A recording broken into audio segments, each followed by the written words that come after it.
Alright guys, we're back today with part 2 of Getting High with Baja Board.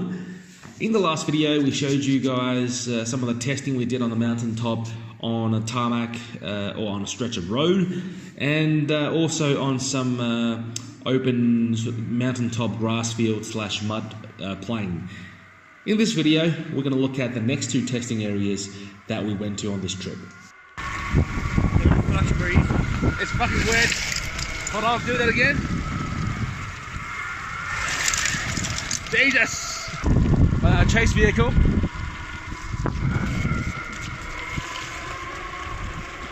So after the grass area, we decided that we wanted to test the board on a more high impact kind of terrain. So we found a pretty rocky trail going up the mountain and decided to follow it for a few Ks. Now the trail itself is something that 4x4s use to get up the mountain, and it was pretty rough, and the video here doesn't really do much justice to the size of the rocks we saw in real life, particularly on the cliffside, the shoulder side of the path. The trick to riding on this kind of very rocky, unpredictable terrain is really not to look directly down, but just to look about 10 to 20 meters ahead. You make sure that you avoid at least the really big stuff, the sort of stuff that your board can't possibly ride over. You avoid those, but then for all the smaller stuff, just trust the suspension system to take care of them for you. You don't have to look down and prepare for each rock. It's not going to throw you off. It's got the shocks which will take a lot of the impact out, as opposed to catapulting you off the deck. Now we do have to say that the Baja board is not waterproof. It's water resistant to the point that you can ride it over wet surfaces without too much concern. But if you're going to plow it into a pond or really ram your way through a whole bunch of puddles, then bad things may happen. Over here you can see it's drizzling quite a bit. Alessandro is riding right now inside of a cloud, which is obviously very high moisture, and we've got the puddles on the ground.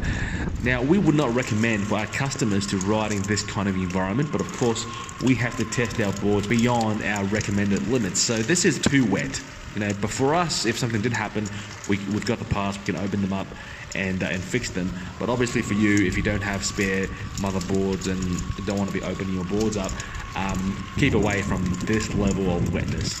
A bit of drizzle is fine, a bit of ground moisture is fine, but stay out of rain, stay out of the clouds. I suppose that's pretty easy to do, and avoid the puddles where you can. So here we are on the final leg of the test, sitting at about 4,700 to 4,800 meters above sea level on this massive bit of grass plain at the top of the mountain. We still had quite a bit of battery left, so we were using this stress to run the battery down to see what happens when you get to low voltage. Again, the ground was a lot rougher in real life than what it looks like when shot from a far distance by the drone. Now, I'm not saying that the Baja board is somehow the only board that can make it on this kind of terrain.